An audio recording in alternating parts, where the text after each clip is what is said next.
Do you want to know what's happening in sport? Tune in to On The Ball, a weekly talk show which is on WINN FM 98.9 every Tuesday from 7 to 9 p.m. with me, your host, Troy Bif Mills. We will keep you on the ball with our variety of guests and, of course, your calls, discussing the facts and the stats and sharing your opinions. Get on the ball and stay on the ball by tuning into On The Ball with Troy Bif Mills on WINN FM 98.9 every Tuesday night from 7 to 9 p.m. and also on Facebook and YouTube. Be on the ball.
Do you want to know what's happening in sport? Tune in to On The Ball, a weekly talk show which is on WINN FM 98.9 every Tuesday from 7 to 9 p.m. with me, your host, Troy Bif Mills. We will keep you on the ball with our variety of guests and, of course, your calls, discussing the facts and the stats and sharing your opinions. Get on the ball and stay on the ball by tuning into On The Ball with Troy Bif Mills on WINN FM 98.9 every Tuesday night from 7 to 9 p.m. and also on Facebook and YouTube. Be on the ball.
Good evening, ladies, gentlemen, boys, girls, anyone I missed out. Good evening to you. Welcome to another edition of On the Ball here at WINN FM 98.9. And it's another Tuesday. Today is Tuesday the 18th. Wow. That means we have just about 6 weeks left in the year. Gosh. 2 weeks in this month, 4 weeks in that month. 2025 slipped by really fast. And did I get to do anything? I had about 273 things to do. I probably got about 4.5 done. So I got to try putting the other 270 something between now and then. I'll probably get it worked. For coming to another edition of On the Ball here, I am your host, Troy Bif Mills. It's another pleasure for us to be here. And here, we got to big up some people who are logged in. I got to start with all my family over there in Brown Hill, Nevis. And when I say family, they're not really my family, but they're On the Ball family. They're locked in every Tuesday night. Tooth, moon, and bagay. Even the little children, the moms with the babies in the bellies. So we say thank you to everybody up in Brown Hill, Nevis for coming on board. And let us see, there is the Sandy Point crew. Good evening to you guys. Domino playing dominoes up by Tasha's chill spot. That's up there by Harrows, and the one down by Dollar Stretcher.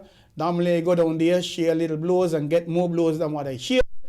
So good evening to you guys. And we have Larnett, yes, Larnett Somerset. She's over in Green Valley. Good evening to you, Larnett. How are you? A real big cricket fan. And we have Anna Hull. She's over in Keon. Good evening to you, Anna. And I can't forget Evie Baptiste. Evie, you have my condolences on the loss of your loved one. And we hope you'll be strong. And remember the good times that you would have shared. Easy, she's a blind lady. Evie Morris Phipps, or is it Phipps Morris? I'm not too certain, but anyway, all of them belongs to her. She lives up there in Panspa, should I call it? Oh no, behind East Street there by Bractor Shop. When you go up by Bractor Shop and she's on the left. Good evening, Evie. Thanks for tuning in, and she'll let me know, Bobby, if you listen and you make this mistake and me and here you big me up, and we say good evening to you. John Palmer, not James Palmer, John Palmer over there in Mansion. The mayor of Mansion, the governor of Mansion, I don't know what he is, but he's the man in charge of Mansion. And he is the man who sends us the scores from the James Harris T20 League. Yes, and I have some scores here for you.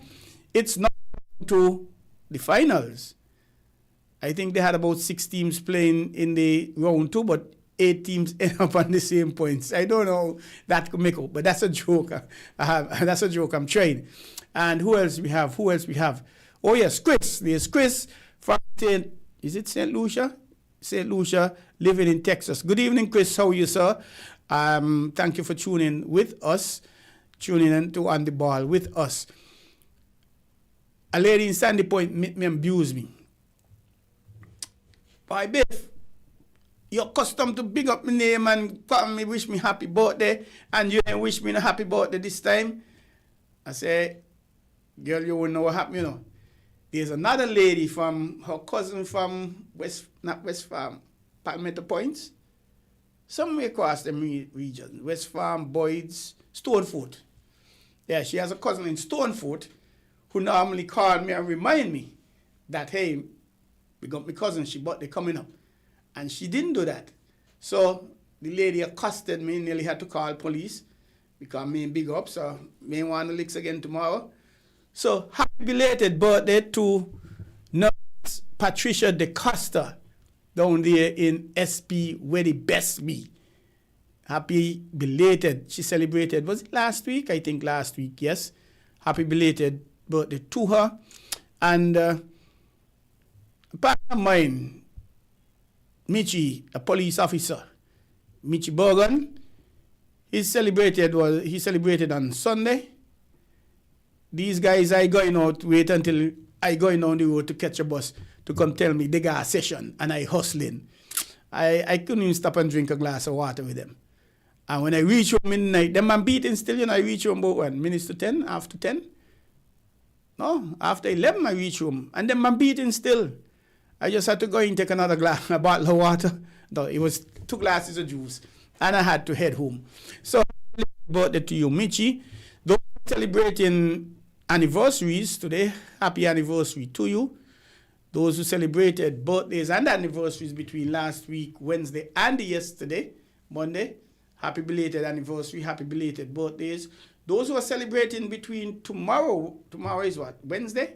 Tomorrow, Wednesday, and the next week, Monday, happy birthday to you in advance.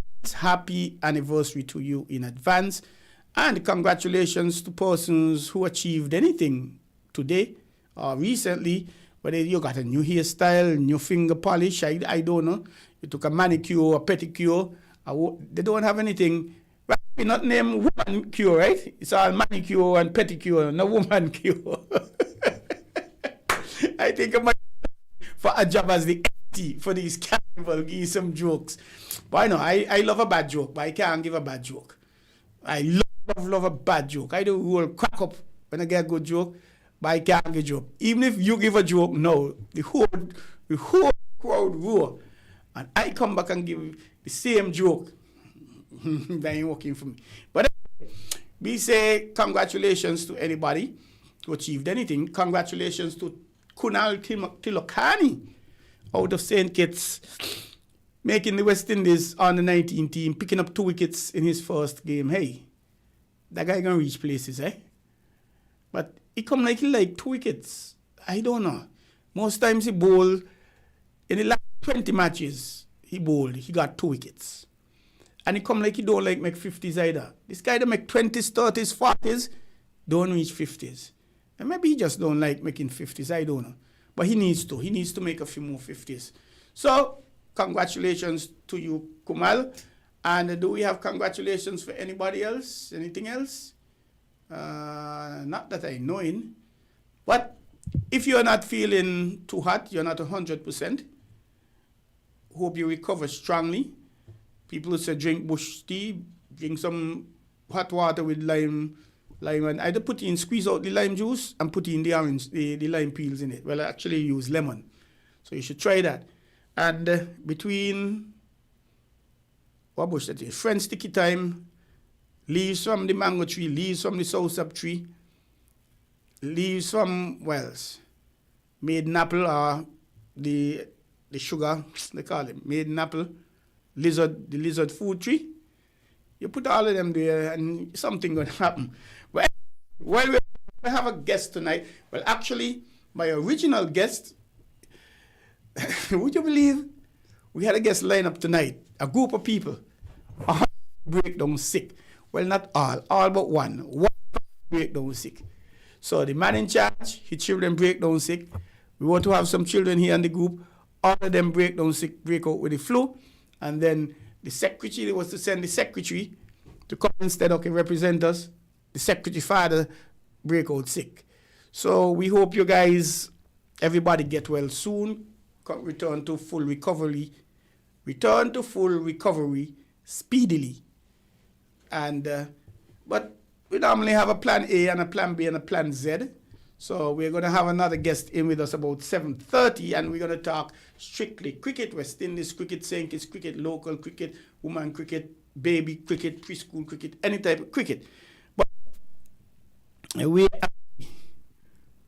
oh yes, I got my uncle in New York, Uncle Neville. What are you saying, Uncle Neville? Good night. Thanks for tuning in. Man, a lot of people know him as Manny Weeks out of SP where the best be. He was the cricketer. My other uncle, Andrew Weeks, the late Andrew Weeks, that was my uncle, the umpire. He caused me to get into umpiring back in 1984. So I've been umpiring 41 years now. Hey, that's another story there. I'm going to touch that one of these days here. I'm going to touch it. But anyway, I was talking to Uncle Neville and talking cricket and most of many things. And he told me he represented the St. Kitts and Nevis on the 19 cricket team back in 1967, 68, 69, somewhere down there. He was a little boy still. and they played against Australia here at Warner Park. He called some names. He said, Ransom Southwell was the captain. And he said he believes El Comido Willett, who was in the team, should have been the captain. But I guess the politics, St. Kitts and Nevis politics, country and town politics, I don't believe there was any way Willett would have gotten the captaincy of a St. Kitts and Nevis under 19 team back in 1967, 68, 69, when it was. But hey, that is what? 25 and 30 something. That's 50 something years ago. It's a lot different now. And he said, yes, Elston Tuckett. He said Elston Tuckett was in the team. And the late Alfonso Bridgewater. He said late Bridges, he was also in the team. And who else did he say? Grant. The Grant from up the village. He operates in the radio station in the VI called the Cooker Grant. He said he had a brother who was in the team as well. That's the St. Kitts Nevis team. Obviously, some people from St. Kitts, some from Nevis. And Frank Bartlett. He said Frank Bartlett was in the team. I know Frank Bartlett, who worked cable and wireless in Nevis. He's now deceased. May his soul rest in peace. And I know him. I worked with him at cable and wireless. I don't know if that is the Frank Bartlett. I have to find out. And what struck me, he said that, what's his name, why? They called him Big Bird, Griffin. A police officer, Griffin, round face. And I could still see Griffin today, you know, tall guy, you know. And he had a part in his hair, I believe. You know, them time policeman, maybe they get more girls in the part in the hair, I don't know. Well, maybe I should part mine as well. Oh, boy. Sorry. I forget to know how many years. So I can't part. I got a ball in. But anyway, he said, we were just talking. And he said he remember a few persons from Australia. Graham Yallop. He said Graham Yallop was in that under 19 team that played St. Kitts Nevis in Warner Park. I don't know if anybody remember that. If you do, hey, you could give us a call, 466-0989, and talk about it. Or you could send me a WhatsApp. You could, so tell us what you remember from that game. He said there was a gentleman called Stevenson, a tall guy who was big for his age. God, these are under 19 players. And we see today, but this guy was monstrously big. And there was a Davis, and I think it's Gary Gilmore. He said Gilmore. Can't remember the first name. But I used to like Gilmore Bowl. As a small boy, I used to like Gilmore Bowl. I don't know if he was before Lilly and Jeff Thompson, or he was just after. But he was somewhere around in that period. I like to see him. And he said Trevor Chappell, the youngest Chappell brother, he said he was in the team as well. And he said, well, I don't remember how much he made. But he said a right arm leg springer got him out. A ball popped up on him. He got more bounce that he had anticipated, and he pushed the ball in somebody's hand. So it's long time we allowed to push ball in people's hand, you know, in St. Kitts and the Leewards and the West Indies. And we saw it happening. But a little bit of tidbit. So where do we go? Why we got so much information to share with you, you know. Primary school football, we got the friendlies, we got the James Harris thing, the releases about Tilakani, the Keith Atherton 20. Two Antiguans, they went to the UAE to play in some under 18 T20 up there. They played in the cool and smooth in Antigua and Barbuda, and they were selected from there to go. I like that idea, bad. But obviously, the first question I'm going to ask is, why can't that happen in St. Kitts? Why can't one person from St. Kitts go? Why? Because we have had the cool and smooth here in St. Kitts for the last 2 years. Last year was the first, and this year we had the cool and smooth here in St. Kitts. Okay, so I'm thinking perhaps next year one person would go from St. Kitts. I could understand the cool and smooth. Antigua is the home, that's where it originated. So they will want to take the two. I understand that. But share the love around. And I congratulate these youngsters. I haven't heard how they performed, But based on what his name was saying, Dario Bartley, I think it is, out of Antigua and Barbuda, he was saying it's not a case they could go, and I'm paraphrasing what he said basically. There's no pressure on them to make runs, and there's no pressure on them to take wickets. It's just to help them in their development. I like the idea because some of the time when we pressure these youngsters, they don't perform well. But on the flip side, they have to take the pressure because life is a pressurized life. The world is a pressurized situation. Cricket is a pressurized game.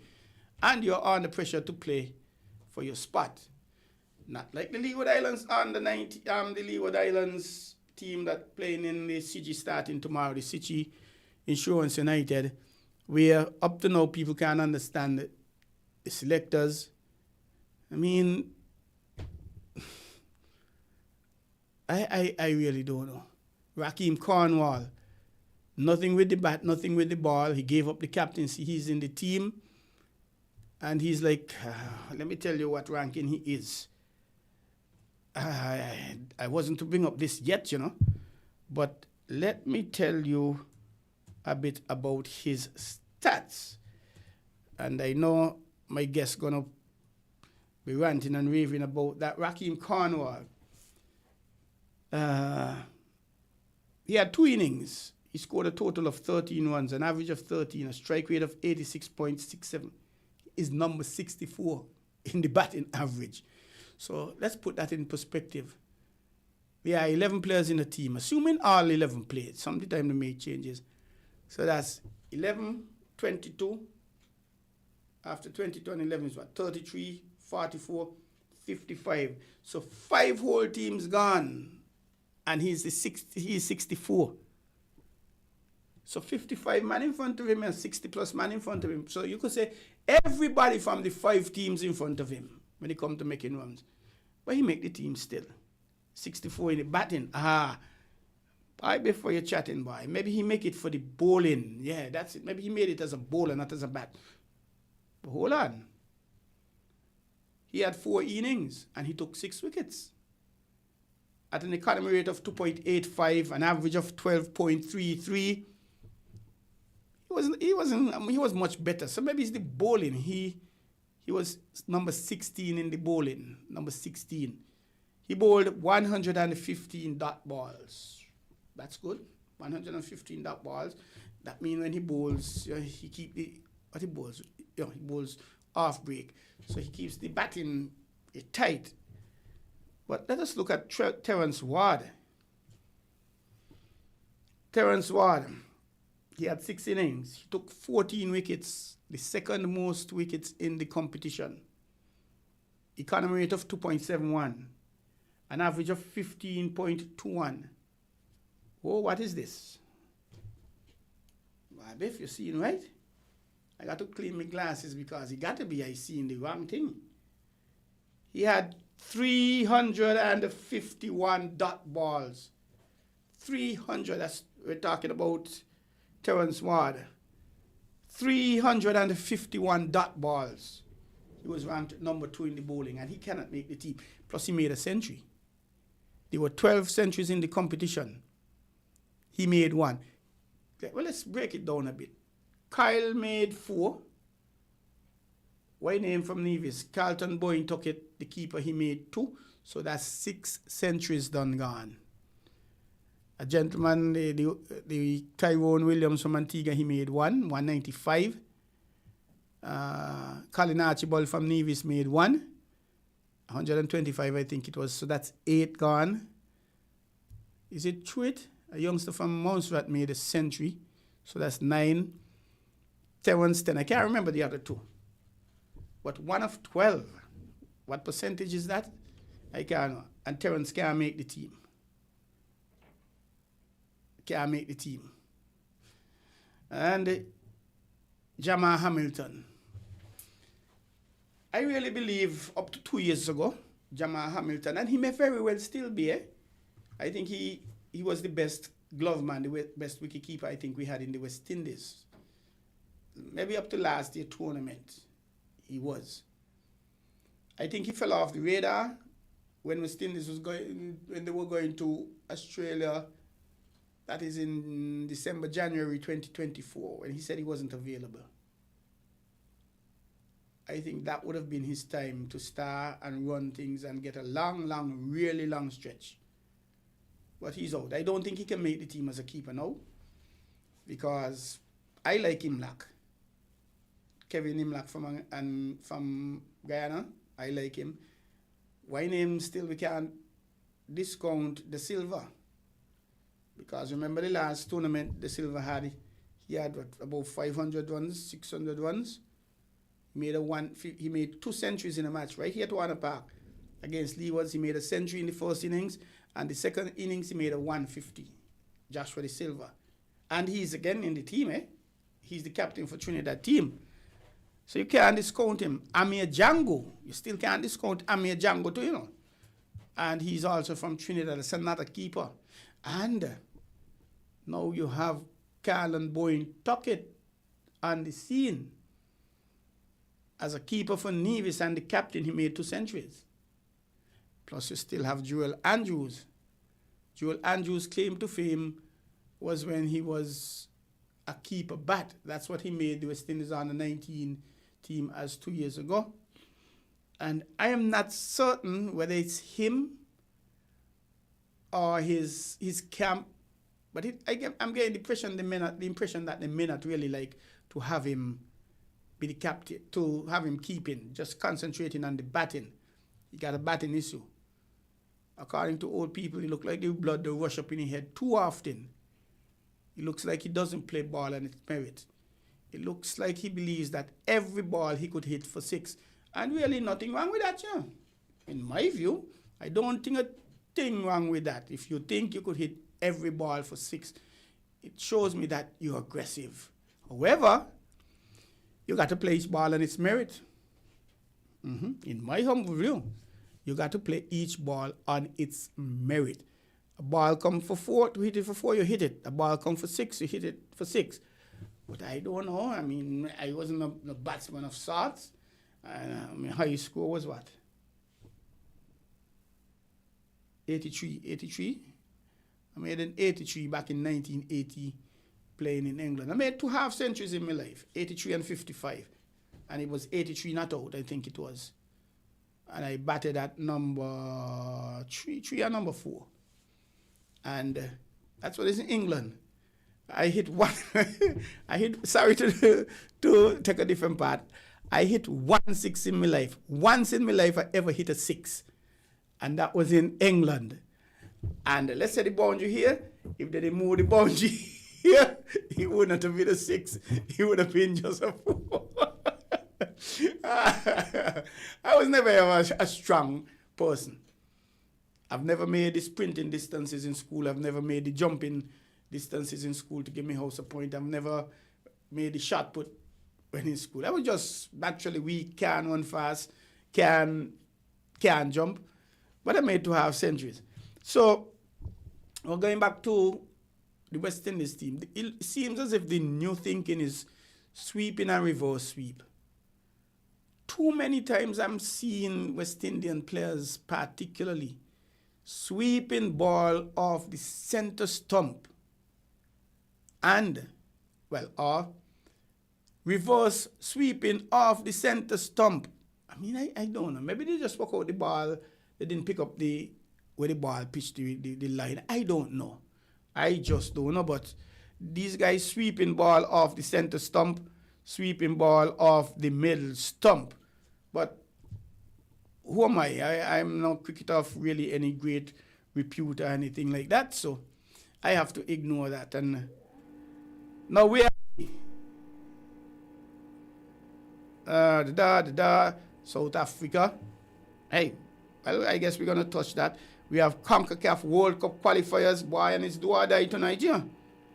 ITTF elections. Let me start with the ITTF elections. Yeah. Let us go there. Earlier this year, in May, I journeyed. I'm the president of the St. Kitts and Nevis Table Tennis Association. And if you're interested in playing table tennis, hey, give us a shout, give us a call. 668-2055. You can contact me, WhatsApp me, call me, or We have a few coaches: Calvin Lake, Urban Freeman, Shaquan Hodge, Dennis Bowers, and who else? Craig McDowell. You could give us a call. But I journeyed to Qatar in May this year for the International Table Tennis Federation's, or ITTF, Summit and Annual General Meeting. There was a situation with the general meeting, the elections for president. When it started, there were, it went by? 90 and 90, 180? 184? No. 170 something. Or 160 something. Can't remember the figures. But let's say 169. There were 169 persons. Online, we had 5 persons online, 5 associations online. And then 5 from using 169. 5 from 169 means 164 persons present. Table tennis has, if I'm not mistaken, I think they have the largest membership universally, 227 members. So table tennis is technically bigger than FIFA, bigger than the ICC, bigger than IOC, 227 members. So, but anyway, never once did we see turn on the camera from those persons online. We started voting, and that vote went up from 169 to 190 something, I think. 180 something. And it was a contentious, very contentious. People saying, oh, hey, who vote, who ain't vote, who valid, who ain't valid. But the incumbent, Miss Petra Sarlang out of Sweden, she's also an IOC member. She won by 2 votes. 2. 1, 2. Uno, dos. Earned. Hey, remember, friend, still. And the persons present in the room, and again, I'm not remembering the figures. Let us say the challenger, who was the president of the Qatar Federation, president of the Asia Federation, and he was a vice president. In the votes in the room, he was leading by 15 votes. And when the persons came online and they finished the counting, the incumbent won by 2 votes. So of the 17 or 20, I think it's 21 online, that would have counted the 15 votes he had. So when the votes were counted at the end, the incumbent won by 2 votes, and the challenger left behind in the dust by 2 votes. Obviously, the team for the challenger didn't take that too kindly, and it went on for about a good time, 2.5 hours, maybe 3 hours, and the AGM was suspended. So we've gone beyond that now. What do we have? We now have the AGM continuing last week, Saturday. 6:30 in the morning, I had to be up just in my table tennis uniform for an annual general meeting in Singapore. 6:30 in the morning. I hope they didn't get me yawning and rubbing yampy and all of that. But the voting continued for vice presidents. There were 8 vice presidents. 8.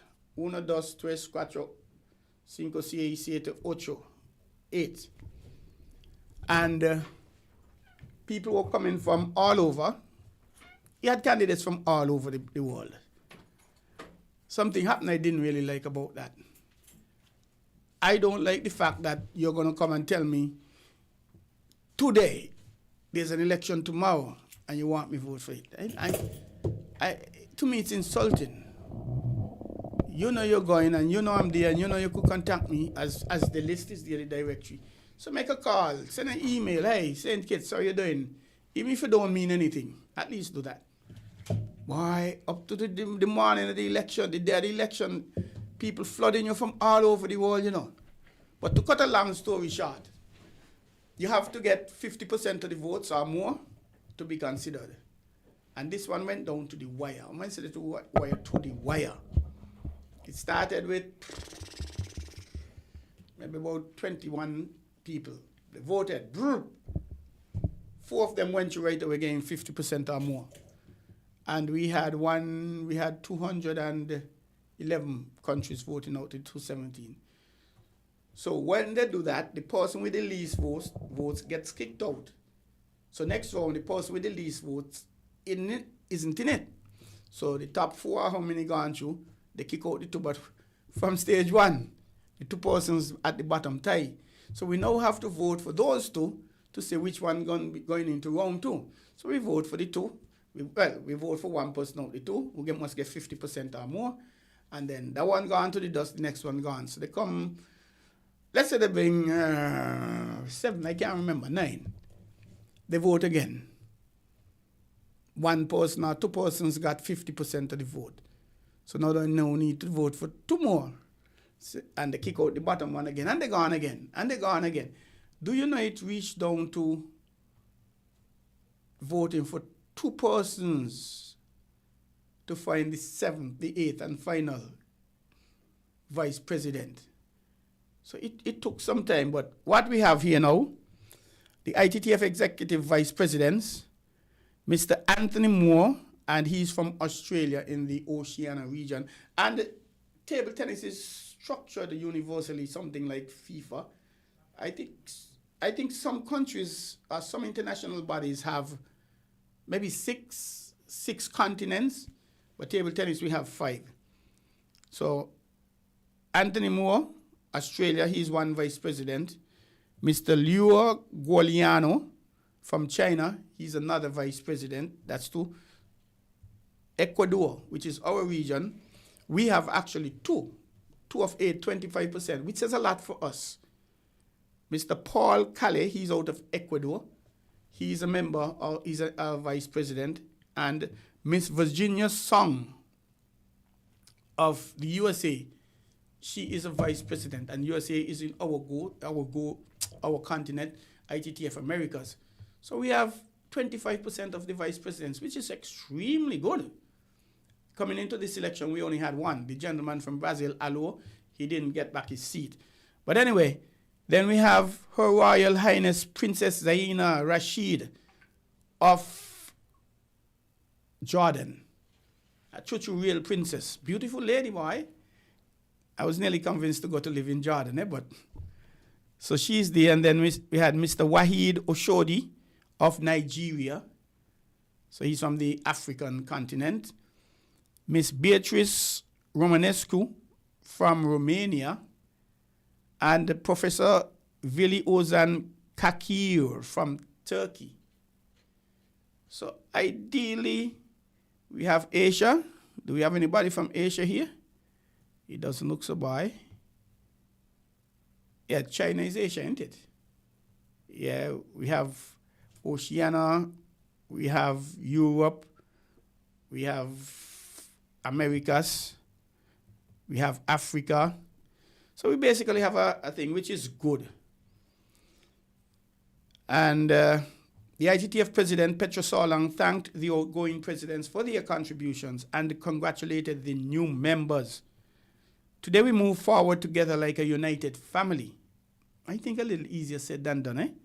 With my eyes firmly fixed on the future of this sport worldwide, this assembly has re-elected me and renewed its confidence in a program that has delivered concrete positive results during my first term and which will continue to bring tangible benefits. The path ahead is ambitious and we cannot afford any further delays.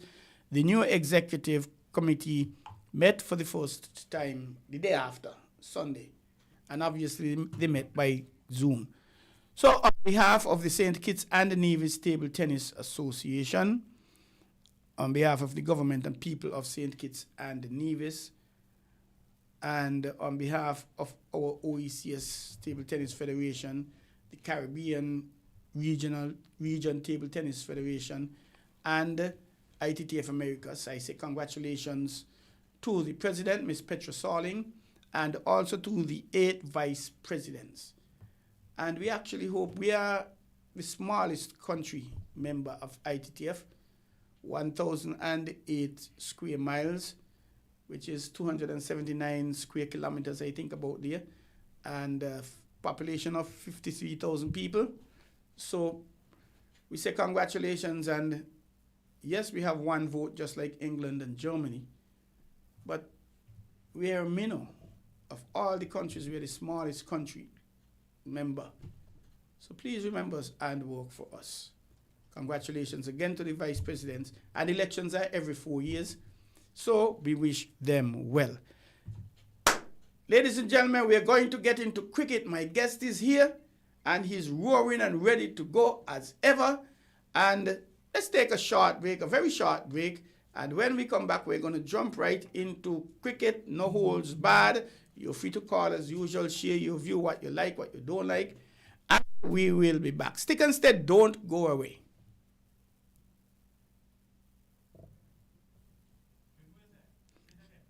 We're going to take a break and we're going to be right back.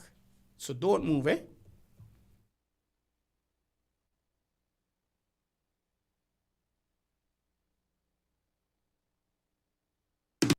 Do you want to know what's happening in sport? Tune into On The Ball, a weekly talk show which is on WINN FM 98.9 every Tuesday from 7 to 9 p.m. with me, your host, Troy Bif Mills. We will keep you on the ball with our variety of guests and, of course, your calls, discussing the facts and the stats and sharing your opinions. Get on the ball and stay on the ball by tuning into On The Ball with Troy Bif Mills on WINN FM 98.9 every Tuesday night from 7 to 9 p.m. and also on Facebook and YouTube. Be on the ball.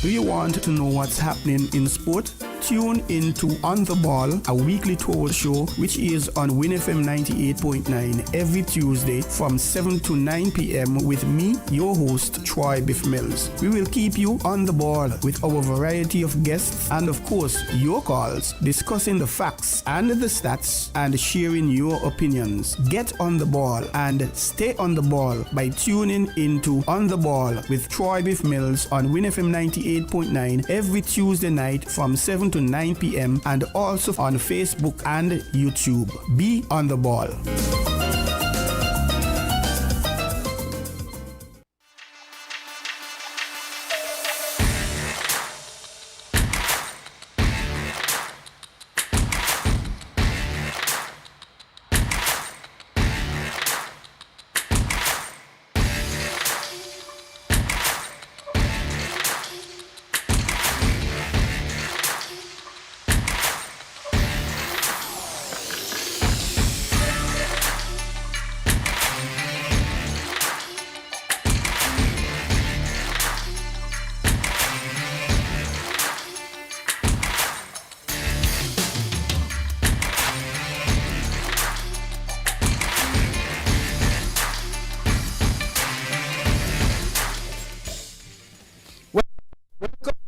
On the ball here at WINN FM 98.9. I'm hoping that you are enjoying the program so far. And we're now joined with our special guest. And I really have to thank the special guest. Why? He's always ready and available to be on the program. But more so, my guest canceled for tonight due to illness. And I could understand that. Because I myself today, I was at the hospital doing some checks. Not that I'm ill, but I don't laugh. I had a meeting with an executive member today. It was to be at 11 o'clock. I asked to push it back to 1 o'clock. And then there was illness in his family. So, according to old people, let me knock board. And so I understand these things. We don't know when we're going to break down. And one thing I've learned, what my mother always told me in life, never, ever, ever laugh at or abuse somebody about their health conditions. And I may not have studied my mother with a lot of things, but if one thing I certainly study her with is that. And I believe that with all my heart, because you don't really know what's going to become of you or your family, eh? So never ever laugh after the health condition, any condition as a matter of fact, physical condition, health, financial, sexual condition of anyone, because you do not know what's going to happen to you or your family. So if anybody ever say that Biff laugh after anybody with health conditions, they lie. They lie, but not only lie, they lie bad. And they really, really lie bad. I'll never, ever, ever, ever do that with anybody. Stranger, little boy, adult. But anyway, let's get back to the program. Let's invite our guest, Mr. Eustace Maynard, live in the program. Good evening, Eustace. Welcome to On the Ball here at WINN FM 98.9. No stranger, of course. And especially calling you at the last moment this afternoon. And I appreciate you making yourself available, canceling all the dates you had, the boopsing you had to do with the ladies to make yourself available. I appreciate it. No, I don't like this part with this book. Okay, I take back that. That should never. Thank you for canceling all your engagements. You had to make yourself available. I appreciate that. Yeah. Good evening to you, Troy, and to the man sitting. Raspy. In control. And I would also like to say a very special good evening to all the listeners out there in the Federation of St. Kitts and Nevis around the Leeward's and throughout the rest of the Eastern Caribbean and wherever you are around the world. We know in some places we can say good night, good morning, good afternoon, and so wherever you are, tune into this very informative and important program. We thank you. You perhaps might be on your job, maybe at home, cooking, washing, whatever you're doing. You might be just taking a drive in your car. We say a very special good evening to you wherever you are. And we thank you for tuning in. And we hope that you will stay until the end of this program. We have quite a bit to share. It's always very important to share vital and important information as we discuss the very important game of cricket. Sports in general, but specifically we are going to discuss cricket. And I listened to you earlier giving some information briefly. I listened and I heard you mention in reference to the Leeward Islands team being selected, and I looking forward for the discussion because the insularity, biasness, and unfairness continue to dominate, unfortunately, in the Leewards, where especially we here in St. Kitts always get the bitter end and always the bad deals. Unfortunately, when we had in the past the chairman of selectors who was told just to put Ezra Powell in the Leewards team because he wanted to select Ezra Powell in the West Indies team, the chairman of selectors was a Kittitian. So sometimes we ourselves go against we ourselves. And so I don't expect when it comes to the others, the Antiguan and the whatever, because there are many situations that I can touch, that I can pinpoint in reference to unfair decisions in the past, and it's blatant decisions again in reference to this particular theme, which I'm looking forward to discuss in going forward. So I'm happy to be here, and I'm looking forward for the very important discussion tonight. Thank you very much, Eustace. And while you were talking, I'm thinking, there are times when we believe the West Indies team, the selection of the players for the West Indies team, when players from the Leeward Islands, we believe, are overlooked. So I'll ask this question. Should we really be arguing when the West Indies do not pick players from the Leewards who we believe should make it, when we are doing the same thing when it comes to the Leeward Islands? And also, before I answer your question, I also would like to say how sad it is in terms of what happened to our brothers and sisters in Jamaica. We are just about 12 more days before the end of the hurricane season, and just about some 42 days before the end of the year. And it really was really great in terms of the hurricane season up until that monster came through and messed up, mucked up, and mashed up, the lives, the economy, the people, the good people of Jamaica. And I would like to say a very special good evening to many of my friends who are living in Jamaica.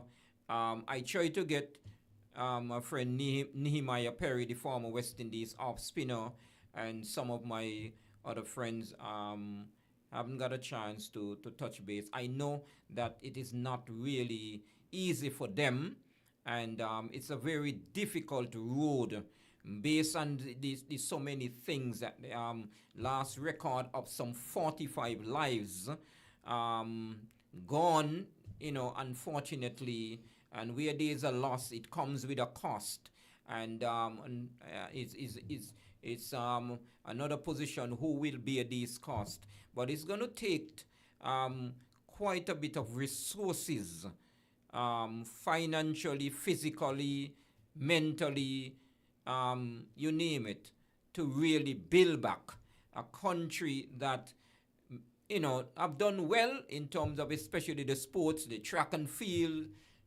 recorded the fastest man ever, in just about 9.58. He still has that record.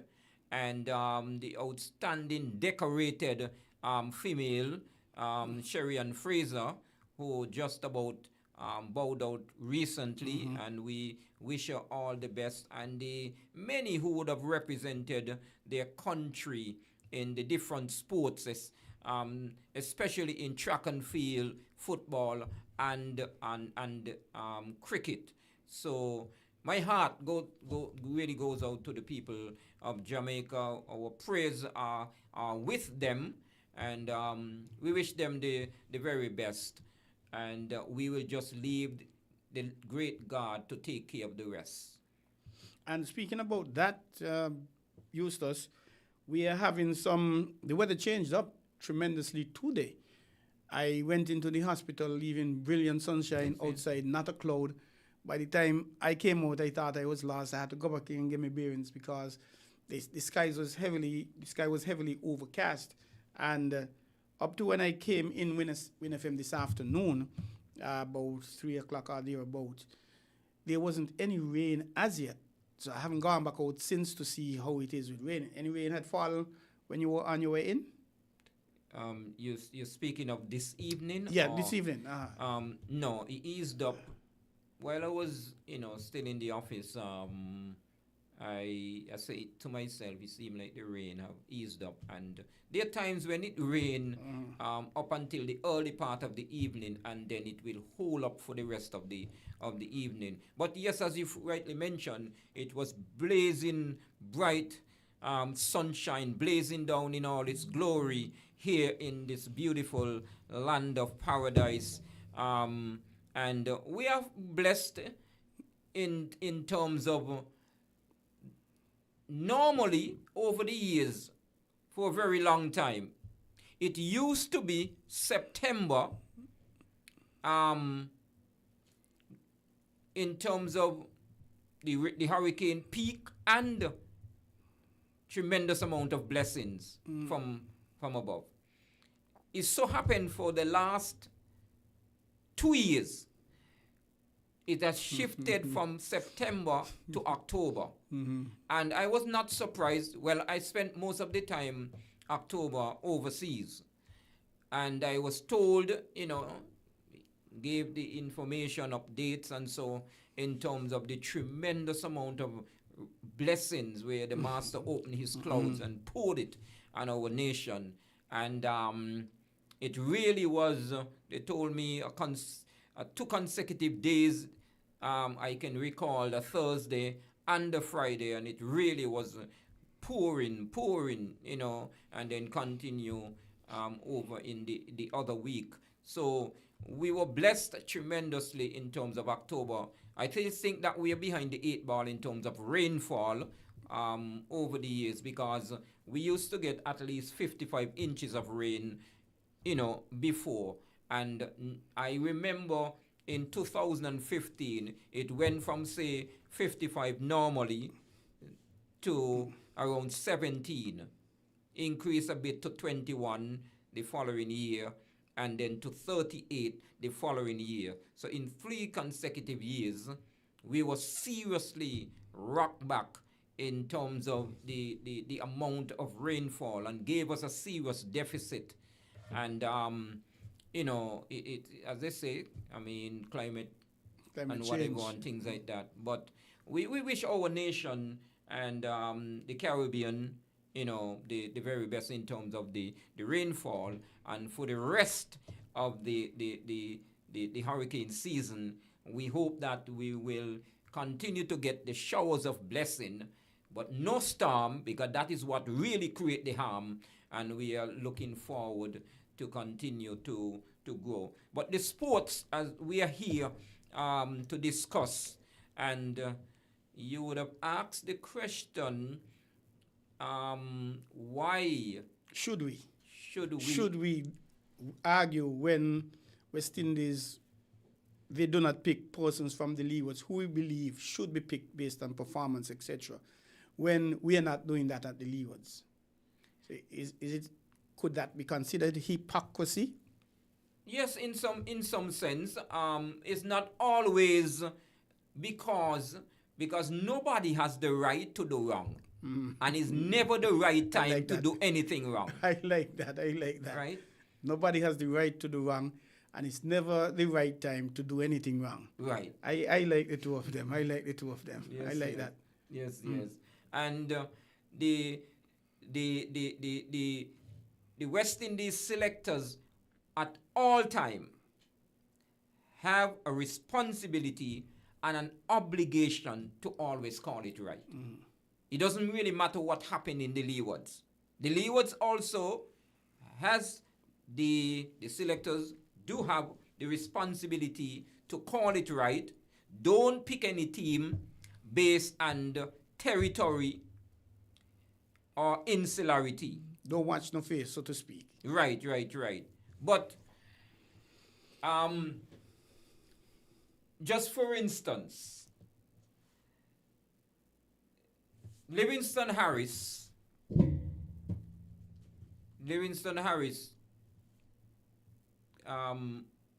kept for the leewards, played sometimes as a batsman for the Sinkits team, but making the leewards team and top the batting aggregate and average from age 28 to 32, 4 consecutive years. He was the best wicketkeeper batsman in the region. And unfortunately, in 1992, even going to the World Cup, you're talking about playing one-day cricket. And the West Indies selected David William, who they describe as a shopkeeper. You're talking about playing one-day cricket. Even if it was test cricket. Because some people might say, okay, test cricket, you want as long as you, in terms of as a wicket keeper, you're good with gloves. Maybe not so strong with the bat, because it's always a plus when you are good with, the bat and the gloves. But because it was one-day cricket, it would have been better to take the man who can do both very well. And being, in terms of his performance, have done for the 4 consecutive years the best in the region.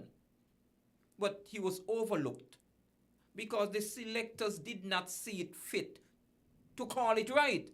And they have done it many, many, many times over the years. I mean, we would have touched and I would have mentioned so many different occasions where Kitty Shun, who would have done so much and enough, was good as any and better than many, but still did not find themselves given the opportunity to play for the West Indies team until we had in 2024, when this young man from Taylor's, the right-hander, was given the opportunity. And I said that before.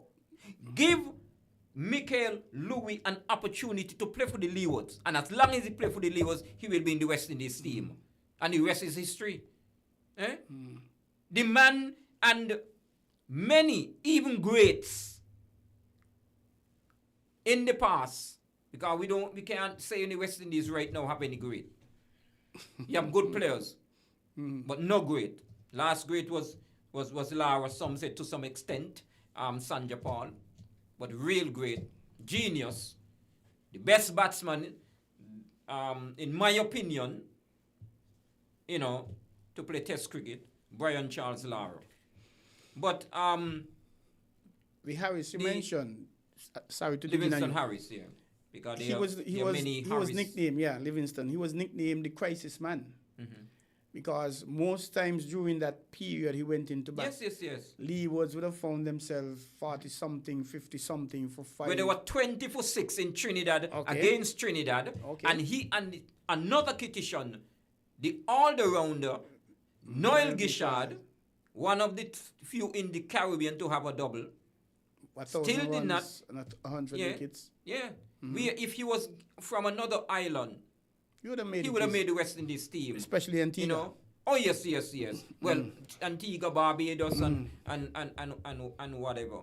Right? So the Kitty Shun always, in 1985 at Sabina Park in Jamaica, when Bess and Kelly opened, and Kelly with a brilliant, outstanding 130 Bess made 6 and not. But when the team was selected, Bess is in the team. Bess was in the team. 6 and not. So Kelly was good enough to make the most runs. Kelly was enough to dominate against a Test side, New Zealand, with the outstanding all-rounder Richard Hadley, a very good team, and Kelly with a brilliant 100. But still, good enough to make 100, good enough to outperform, outclass, outplayed Carlisle Bess. But we're not interested in performance. In some cases, performance doesn't matter. Yes, right. Some cases, based on who you are and where you're from, then they'll be given the opportunity. But I wanted to continue my point, because Michael Louis got into the Leewards team. Got an opportunity in 2024, and as I said, there are many great players in the past. Never done what Michael Louis would have done. Never. The Sobers, the Viv Richards, because Sobers make West Indies team batting at number 9. Remind us of what he did. What he did in his first year as a player. Dominated the regional tournament with over 600 runs, with an average over 48. 3 centuries. The most centuries in the tournament, the most half centuries in the tournament. He batted the longest in the tournament. Okay. I mean, it was a player who, nobody was close to him in terms of performance. And do you know, there's a certain podcast I follow here and there. And do you know the host was saying nobody's supposed to be picked on one season. He needs to come back 2, 3, 4. That is total nonsense. Because he's from St. Kitts. Yes. But the Marlon Samuel, who only because of promise got into the West Indies team from the West Indies U team, because he did nothing at that time, done nothing to get in the West Indies team, right? So it based on whoever you are, as I said, and based on where you're from, opportunities are given to you. And when you are from St. Kitts, even you are the best, you must still settle for less. Well, if Michael, imagine, Andrews did nothing to be in the West Indies team. Nothing. Outside of making a brilliant 100 at the youth level. Youth cricket has nothing to do with senior cricket. But most times you find persons graduating from the youth level to the senior level, don't you? Yes. But, so could they have seen that promise, just like how it was seen with Marlon Samuels? Could they not have seen that promise? Why they didn't see the promise in Juni Mitchum, who was the second top batsman in Australia, against Australia for the West Indies U team. Sanjay Paul was number 1, Juni Mitchum was number 2. Came back to the Leewards. And the Leewards had him doing all kind of foolishness. They wouldn't put Juni Mitchum in the team. Harry Gunn and Wall, all kind of people. Fellows who over 36 at that time, still in the Leewards team. But a young man at 19, with tremendous amount of promise, talent, ability, and quality, could never get the opportunity to excel and to apply his trade. You know, I remember that tournament. Akeem Sanders. Akeem Sanders was the second top batsman in the West Indies team after the former captain, Brathwaite. But Akeem, even one time when he scored the brilliant 100 in Antigua, in the trials, when you pick the team, where was Akeem? So we continue over the years. No, we've been getting all the bad deal. But I continue to be very disappointed in the leadership of the cricketers, the Cricket Association, because we are... You mean the St. Kitts Cricket Association? The St. Kitts Cricket Association. The sports ministers and whoever, people who has the position, the responsibility to speak on behalf of our citizens, our sportsmen, and our people. We should be hearing more voice. Look at even Askafan. Askafan spoke out when Livingston Harris was given all the bad deals, not being selected after putting in the performances. That's why. But we are not hearing. I have not heard, and I listen to sports, I listen to news, and I have not heard nothing from the leadership of the Cricket Association in reference to the injustice. Not only now, because it has been a long time, but when they are going to speak?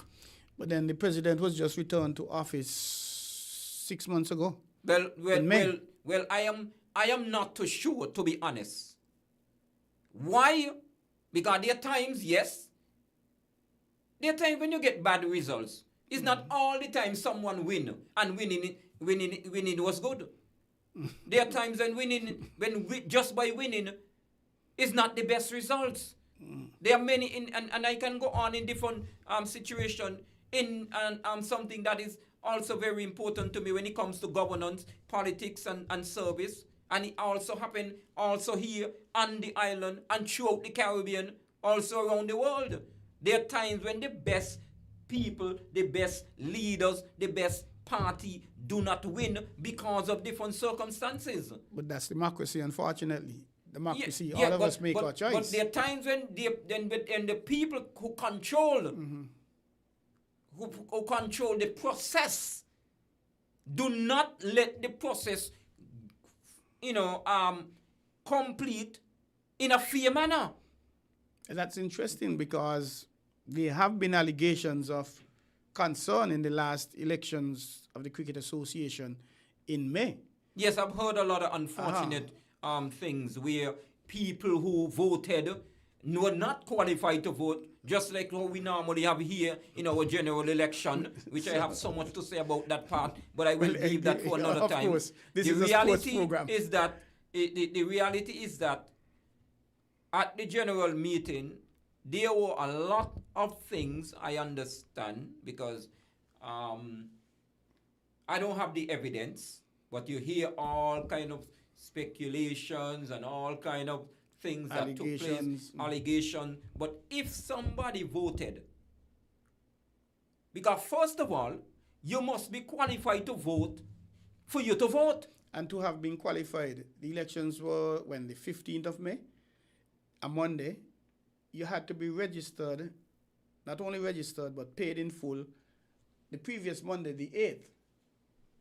And it was felt that persons, from what we are gathering, what I'm hearing, and I did some research, and I'm told by persons, yes, this actually happened, and that persons registered the 12th, the 13th, the 14th, even the 15th, the day of the elections, and some persons may not have paid.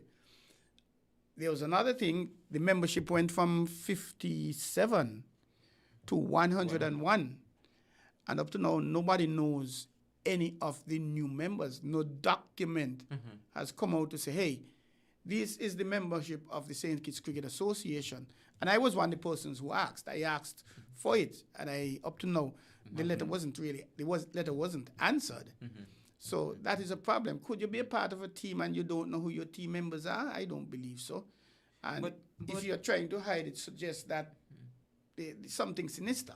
But I would ask this very important question because I think I can recall that the president of the Cricket Association, let me ask the question, after the election or since the election, were the president of the St. Kitts Cricket Association came on your program? Correct. After the election? No, I don't think. I invited him.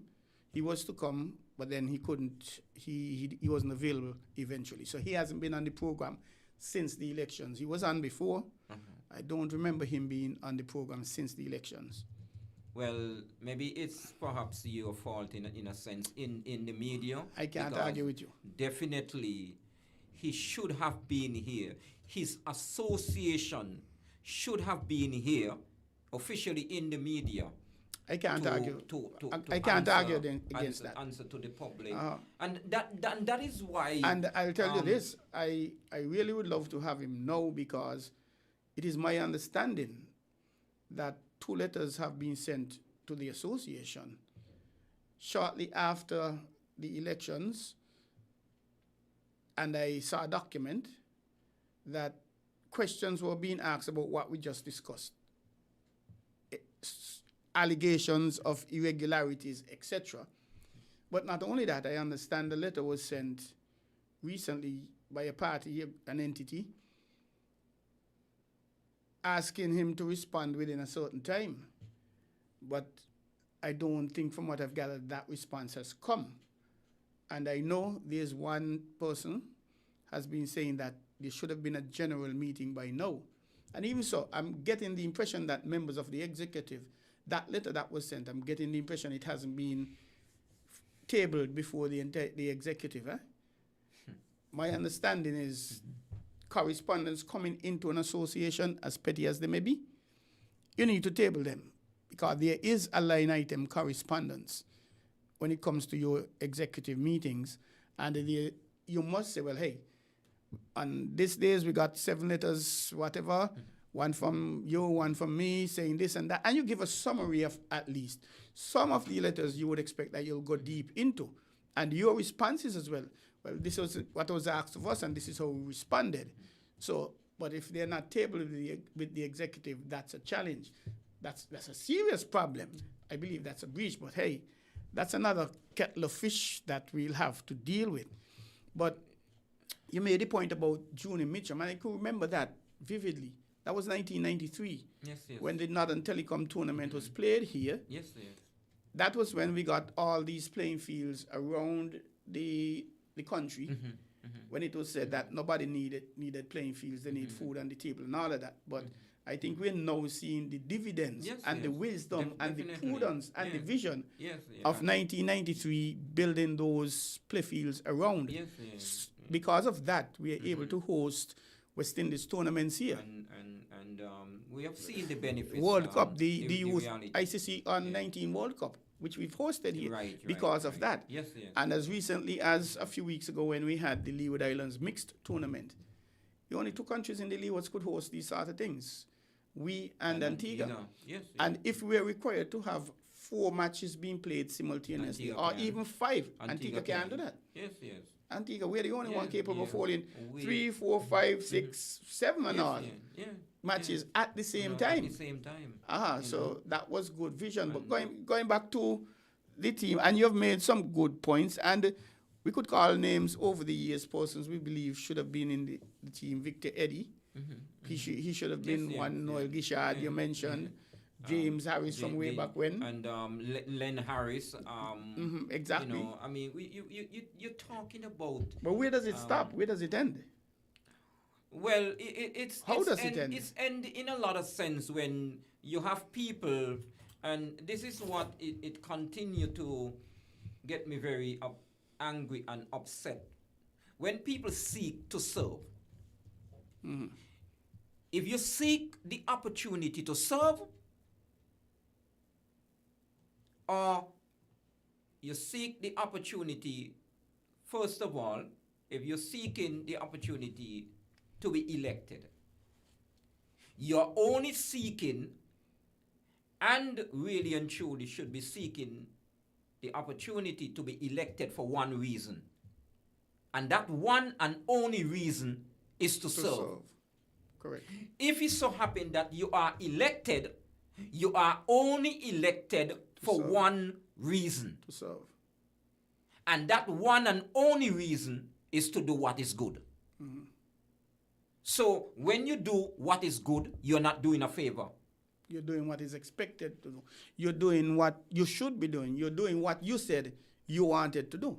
And the most important thing, you are doing what you were elected to do what is good.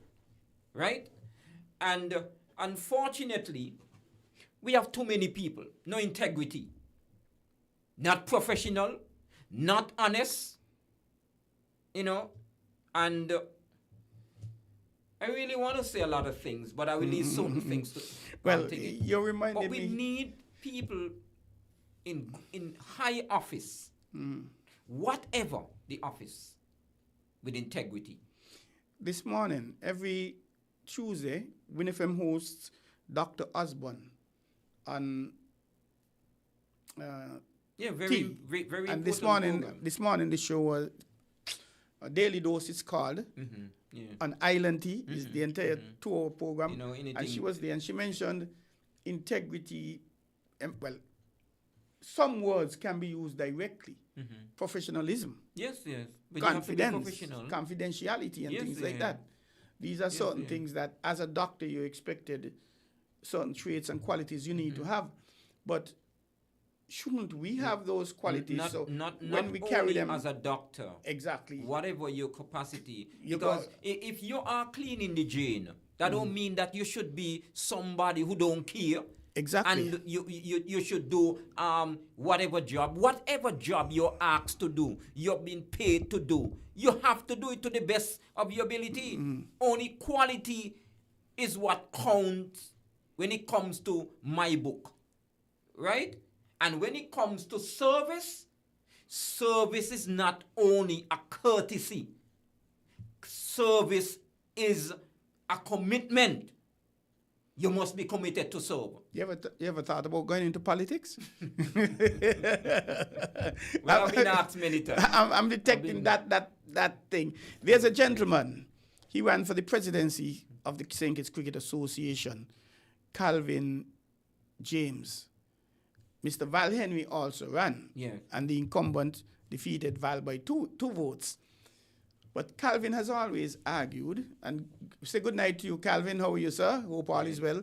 Yes, sir, and I hope everything is well with Mr. James. Yeah. Yes. Good evening to you. Well, good evening to you, Val. I'm not discounting you, please. But Calvin has always been saying that the Cricket Association should have had a general meeting by now. They're in there 6 months. 6 and 5 is 11. May, the 5th month now. And coming to say to the membership, and you are a full member of the St. Kitts Cricket Association, Yes, yeah. to say, well, hey, these are the plans we are going to be doing. Currently, there's a T20 Keith Atherton League that is been going on. It started tonight. The competition started Sunday, and Sandy Point, a massive 208 over Police. And then St. Paul's, they had a close match against Poisena. Your boy is back, you know, Hakeem Saunders. He's back. He batted number 3. He made 66. Oh, okay. But I was glad, extremely glad to hear him. He's in St. Martin. I think he's living there in St. Martin. I think he was born in St. Martin. Yeah, I'm not too sure that I know he has living here for quite a while. And sometimes, you know, for instance, when the people go to America, get the baby, and then it perhaps in a month or 2 months they're back home. So the baby never see America. I think he has been living there for the past few years. Yeah. I even wondered if he would have been playing for St. Martin as opposed to here. But so I was extremely glad to see him back making 66. He made 66. But unfortunately, this is another problem where here in St. Kitts and throughout the Leewards, because there were not any organized 3-day tournament in throughout the Leewards for many years. Correct. And I can tell you, it has hurt and end many great players in the career. In the career. Because for instance, the Stuart Williams, the Keith Atherton, the Morton, and the Ezra Powell, as I said, they did not get the opportunity to make the West Indies team. Fortunately, the West Indies selectors, when he was under 15, saw the talent, the quality and the ability, and put Ezra Powell in the West Indies under 15 team. At that age, at that stage, he was among the best in the Caribbean. Got into the Leewards team, and do you know that Ezra Powell made the Leewards team when the Leewards had the best pace attack in the Caribbean, including the best fast bowler in the world at the time, Courtney Ambrose. Okay. He was in the Leewards team with the Benjamins, with Ambrose and Ezra Powell. Very young. But Ezra Powell was not given the kind of run, the kind of chances that Ezra Powell. I mean, Ezra Powell was a naturally talented and gifted. All-rounder. You could see when some people are special players, just like Kyle. I am not worrying about because Kyle faded away and he did not continue to perform and whatever. There are many great players. You have that many long, great players who had the thing in. Baba Azam for Pakistan. He has been for dropped. Many years. He has been dropped now. Yeah. Not only as the captain, but as a player. He has been dropped from the Pakistan And you had team. the time when Jarut, he's just about the number 1 ranked test batsman in the world. But Jarut had a lean period. People do have a lean period. Everybody. So I am not worried about, Mikael in doing this and Mikael get out this and whatever. Mikael is not perfect. None. I'm telling you, right? Michael Clark got dropped for Australia at age 24. Dropped from the Australian team at age 24. Michael Clark as we know, not only got back into the Australian team, excel, establish, develop to a great player, got the captaincy, and one of the best captain Australia has produced. So when you are special, yes, there are times when you may not done what you want to do, but you only need an opportunity. You only need an opportunity. So I am saying, look at this young special talent. Nobody in the region, in the Leewards, none in there. You could show the man it was a class among all of them. 4 centuries. 4 centuries. And now what, a 90 in the fourth? In the 90 in the last. In the last that, one. There are suspicions that the Antiguans deliberately brought back that fast bowler to prevent him. It was getting into the darker hours, and it felt that the Antiguans brought back that dark bowler, the fast bowler, to prevent him getting his century. I don't know. And apparently... But they will do anything. Apparently, Kyle visualized what was happening, so he tried to get it on, and trying to get that 10 runs, and he was out. But he made 592 runs in the tournament. How do you think that he will be able to transform that performance? And this was in both the 3-day. Remember, in the 3-day matches, he was in pinker form in one. He made 3 centuries in the 3-day, and in the 1-day. No, 4.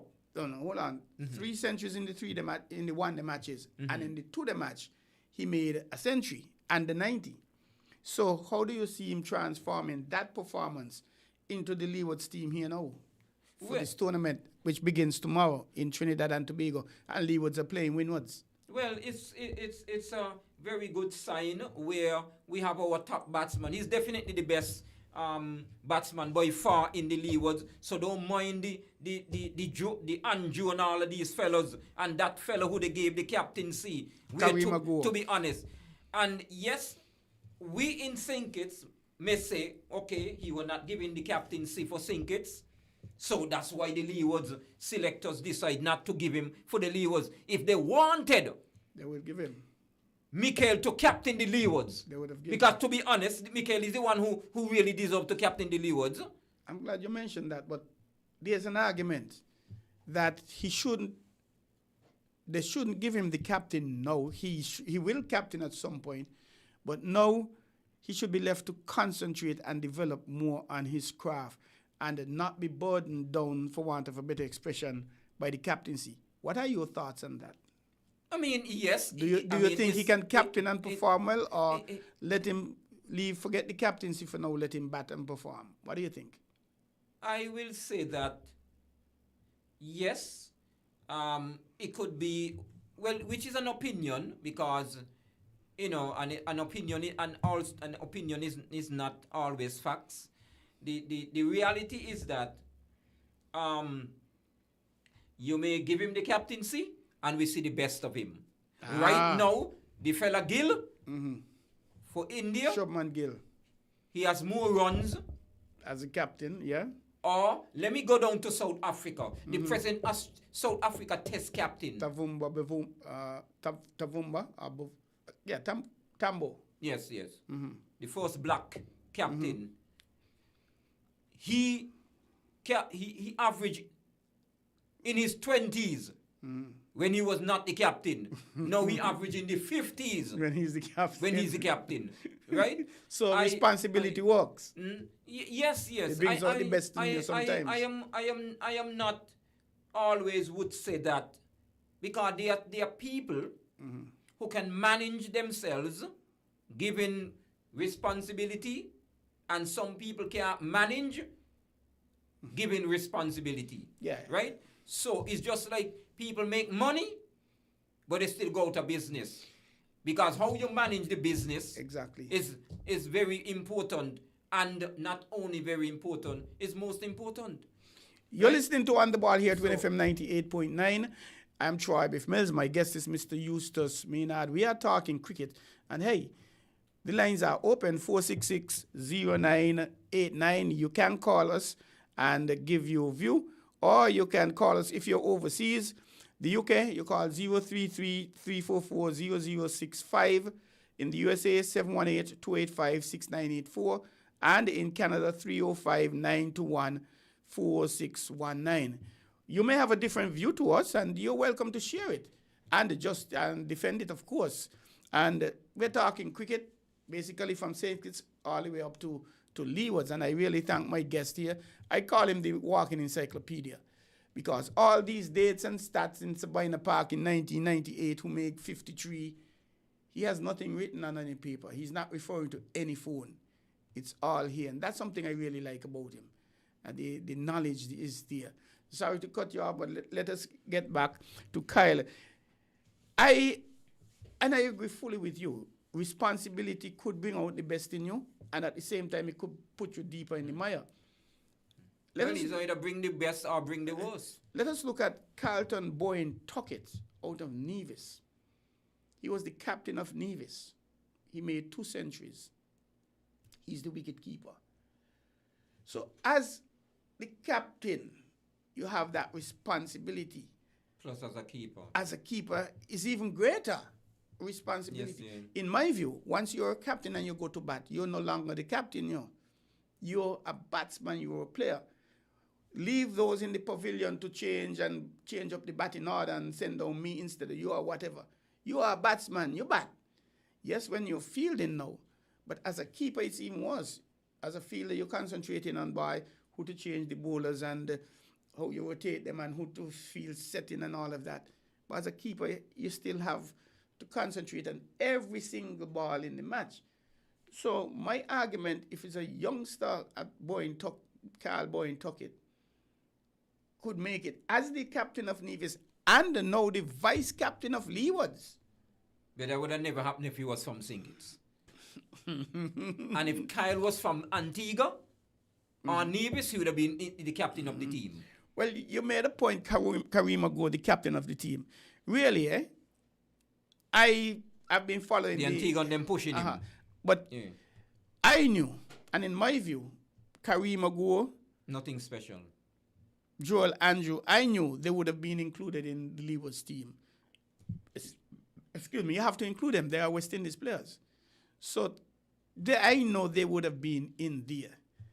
Kofi James. No. Well, I don't accept that. Mm-hmm. Right? But I understand. You may say, well, not just because they are West Indies player. Because when Michael and Jeremiah, West Indies player, but in a St.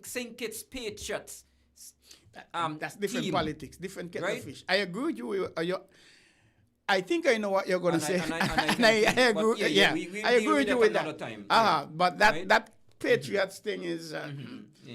So when we look at the team, Kareem Ago, captain, Tuckett, Michael Louis, Kofi James. Nothing special. But he did perform in the breakout league that we had a few months ago. Tyrone Williams. Now, this guy I've been watching for some time. I saw him in the Leeward Islands tournament. He has a lot of promise. Good temperament. And he's going to open with Kyle. He made 195.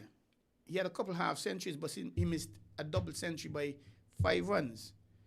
Your partner, Joel Andrew. Jamal Hamilton. With Jamal, no. A few years ago, it should have been. And this is why I continue. Sorry to get you upset.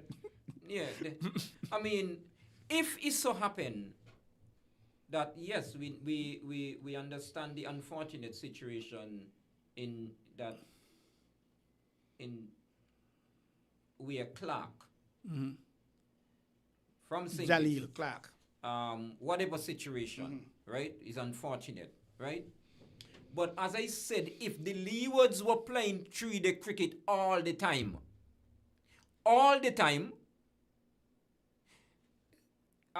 say at least 3 years, because he would have continued to do so well that he would have forced his way into the Leewards team. Jamal would have had to leave, right? Jamal would have had to leave. So you have him because he was the best wicket keeper. The best wicket keeper in the region. Right? when he played for the West Indies youth team, he's the one who was keeping. The guy from Trinidad, who in the West Indies thing, Django, he was in that West Indies youth team, and Joel was ahead of him, and Imlak was in the team, and Clark was ahead of them, right? But after the West Indies youth team, you have no cricket in the Leewards, so he can't get a chance to continue to develop his craft. While those others, while these guys getting cricket, playing for their country, and look now where they are. East Zone versus Demerara versus Essequibo and what have you. Yes, right? And then they selected India, the national teams, and this is why where they are, why they get that exposure. Should Jamal Hamilton really be in this team? He should be gone at least 2 years ago. I support that. Nathan Edward, the youngster from St. Martin, I like this guy. He's going to reach far in my view. Well, I heard you speak about him, before. Yeah. You mentioned about nice him. Discipline. And even Dwayne Bravo. And he batting at number 4 for St. Martin in this tournament. He made a 91, He's a decent player. Our friend Raheem Cornwall. But he shouldn't be there, thinking. And for Raheem's sake, I mean, I just can't understand this guy. I don't know what they're doing in Antigua, his family, whatever. But it's just getting worse and worse and worse. You're telling me you're playing 4-day cricket for 4 days. And look at Raheem. Fitness. I mean, you're talking about if you have to put Raheem on the boundary, and Raheem got to save a run to save the team. No, man. Don't get down there. You can't be serious going so deep, man. He's going to feel in the slips. And he has good hands. He's going to feel in the slips. Well, so he feel in the slips. He dropped the catch. He has to run to somebody's to going. In. and he's in the team. No, he's finished. If Raheem was from Sinkis, he would not be in the team. Of course not. If Hamilton was from Sinkis, he would not be in the team. Right? And Raheem is in there at the expense of the number 1 bowler from the tournament, Hayden Walsh Jr., who took 17 wickets, and the number 2 bowler in the tournament, Terence Ward, who took 14 wickets and made a century. Well, I would say this and to explain to you that I will not put Walsh compare with Cornwall. Terence Ward is the one to compare with Cornwall. But the man got the most runs in the tournament. He made a half century. He made 70 as well. Walsh batting for Montserrat. But he got the most wickets, 17. Cornwall was what? What I mentioned, number 6. You're not speaking of Hayden Walsh. Hayden Walsh Jr., yes, he got 17 wickets, the most wickets. Yeah, but he is a bowler who can maybe contribute. Yes, I understand that. Rakil is an all-rounder. Ward is an all-rounder. But let me tell you. It is said that Walsh told the Leewards board that he is a batsman. If you recall last season, that same he could say whatever he wants. Hold on, but that same Amir Django, remember when he batted with the number 11? They batted something like 30-something, 40-something overs for Trinidad to save the match. And Raheem went around giving everybody a bowl twice, 3, 4 times. And not Terence. Terence didn't get an over. Yeah, that's what I'm telling you. So not only the selectors and whoever, everybody having an opportunity to sabotage Kittishan. And I am not going to stand for that. Ishmael Peters. What do you think about him included? Well, in terms of his performance, he didn't do anything. Nothing. He didn't do anything. So they find a way to put some people in the team. For instance, Rakil, Cornwall, and Ward is close in terms of age. Correct. Close in terms of age. And look at Ward. Ward in himself like he's 24. Like it's early 20s. That guy is agile on the field, extremely agile, yeah. If it was the other way around, where Ward was from Antigua and Cornwall, sink it, we'd never see any Cornwall. We'd never see any. And all of this nonsense and foolishness and injustice and the insularity, sentiment, insularity and territory. That's how they select in team. Now, let us jump up to the CG Regional 4-day. That starts tomorrow, God's Spear. How do you see that working out? What are your thoughts on that? For the competition, all the games being played in Trinidad, Queen's Park Oval, Brian Lara Stadium, and the UE Spec. How do you see that? And before we touch that, Football World Cup, I don't know if you're following it. It's interesting. The CONCACAF zone, the last match is playing 9 o'clock tonight, and it's cutthroat time. There's one zone with Caribbean teams, Jamaica, Curacao. Curacao is leading that team. Curacao and Jamaica, that zone. Curacao and Jamaica playing tonight. Winner take all. Whoever win, gone to the World Cup. And Bermuda, Trinidad, they're in the same zone, but hey. Trinidad ain't saying nothing. No, Trinidad is, Bermuda I think is bottom of the pile. The race is just between Curacao and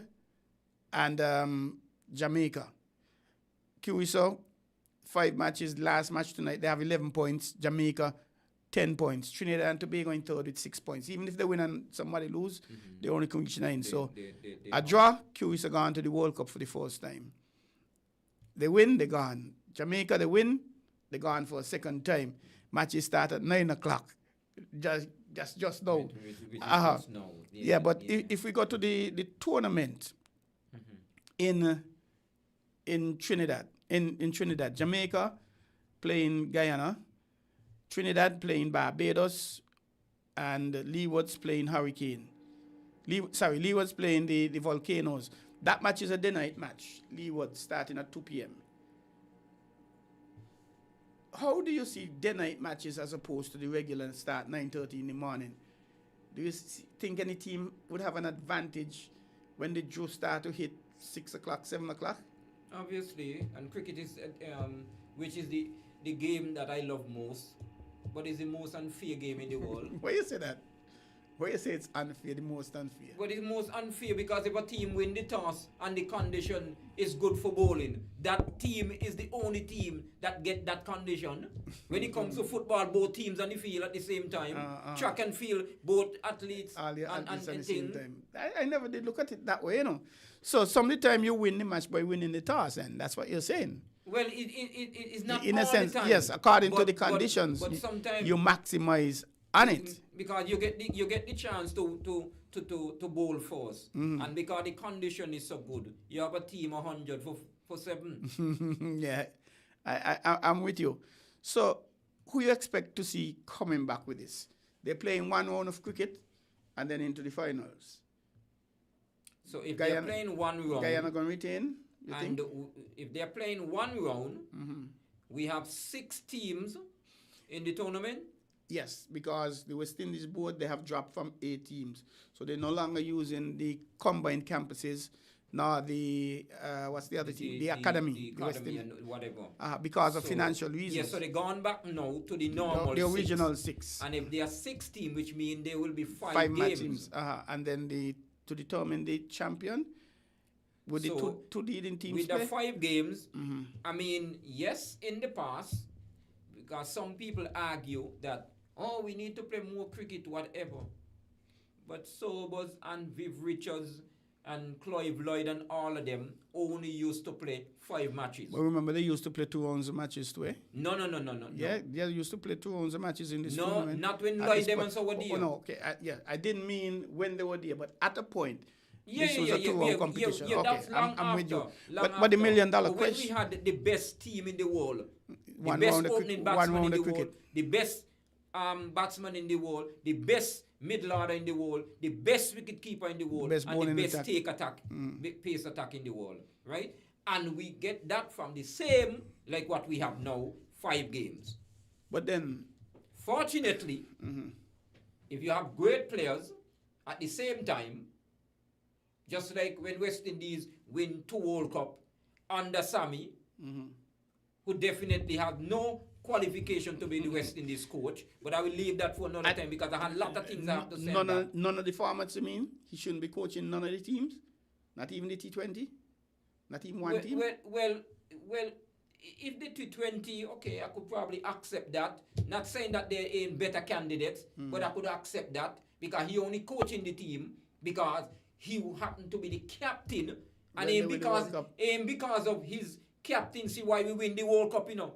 We win the World Cup twice because Sammy was blessed to have just about the best team in the world. They had the best. Sammy had the best 2020 batsman in the history of 2020 cricket. Chris Gale. The outstanding left-hander, Jamaican, 21st of September 1979. That's his birth date? Yes. Right? 21st of September 1999. Yes. Okay. Right? 1989. 1989, okay. Right? And Chris Gale, you had Bravo, which was just about one of the best all-rounder in the world. Russell was one of the best all-rounder in the world. Dangerous. I mean, people in the team who were good enough to dominate and them guys were world beaters. Right? You had Narayan. Best bowler, one of the top bowlers in the world. Baju, all of them. Me telling you, nearly the whole team were great. So he had nothing to do with Sammy because only in the second World Cup, Sammy made some sort of contribution. In the first World Cup, nothing. It was because of the great team he had. So that was like Australia bringing back Bobby Simpson to just captain. Remember when Australia brought back Bobby Simpson to captain? When they were coming to the West Indies, they brought him back out of retirement as the captain of the Australia team. When you had a bunch of youngsters there, so he was just to captain and groom them. Right.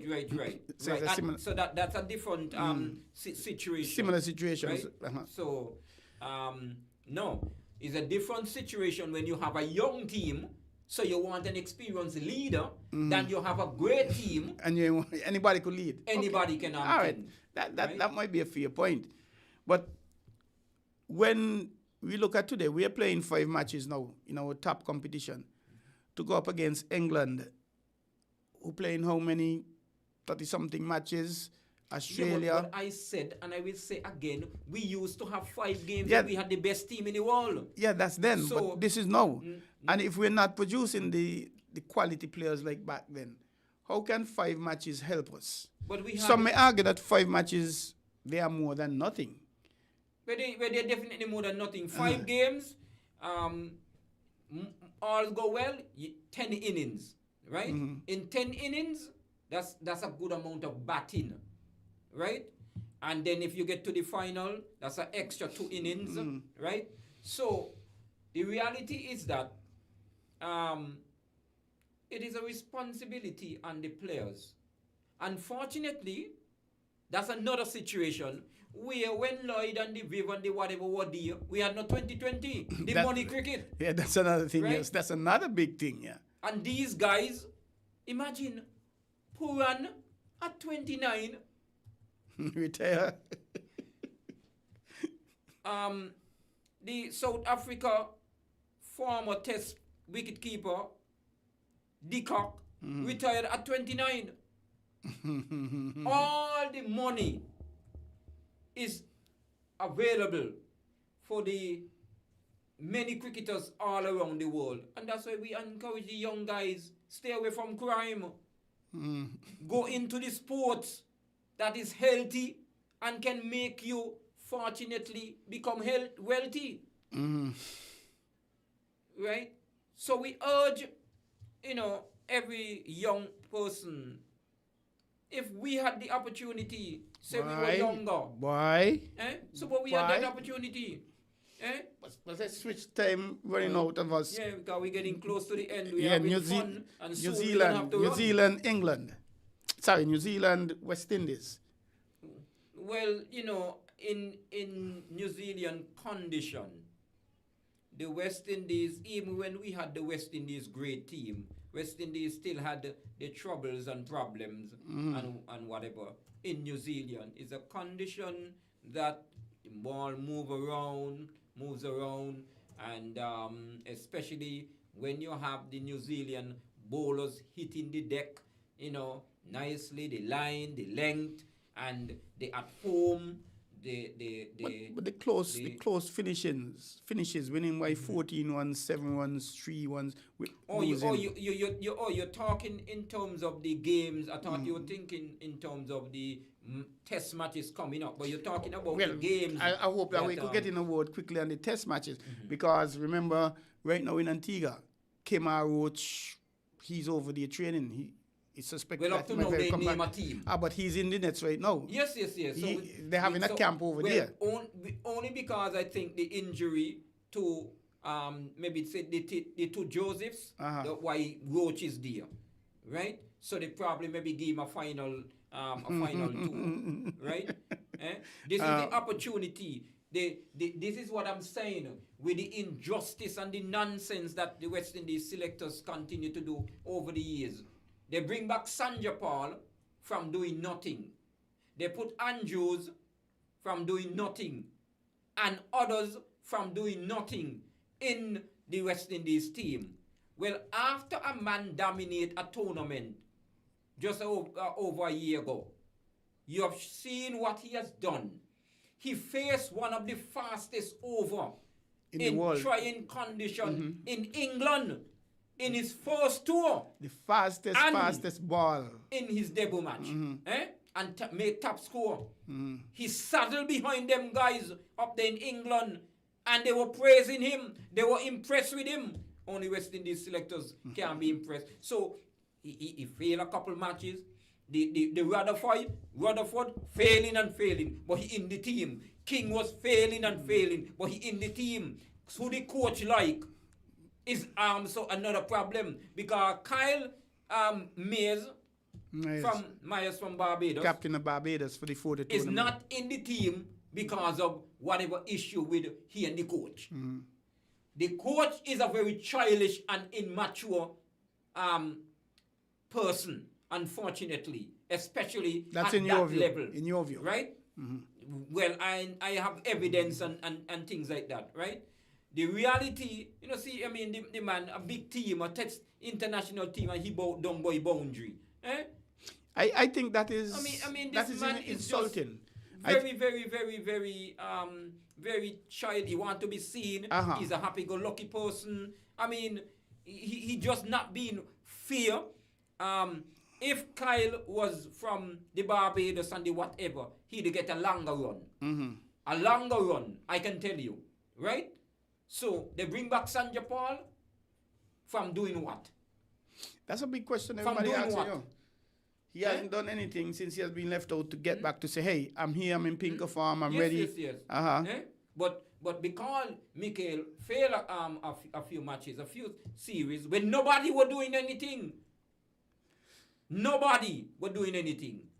But only Mikel, only the kitchen, they see to fit. And we ain't getting no voice from our people here who in authority to speak. I think Aston Williams, he's the representative, St. Kitts Cricket Association representative on the Leewoods board. So I'm to the president. Well, I think he has the right to delegate that responsibility to different people. And that is okay.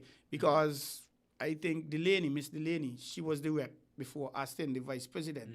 So it may not be a good thing to have the vice president. Okay, give him some work, because most times in associations, the vice president is technically a figurehead. But what does Kyle have to do in this tournament to come knocking on the West Indies door? To say, hey, I am back, I need to be in that team. Even for him to walk into the West Indies team. Well, what does he have to do? He outperformed all of the other guys in the tournament. And even by doing the best, Even he was when he was the best, they think that the best was not good enough because it was him. No, they want him to repeat. They want him to repeat. But there are people who ain't do half as well as Kyle, but in the West Indies team. In the past and even now. Right? Yes, we ask of him, we expect of him to lead the Leeward's team. Mm-hmm. Right? The best batsman in the team by far. And we know what he's capable of doing. And another thing, when he was playing youth cricket, he was a special bowler. Yes.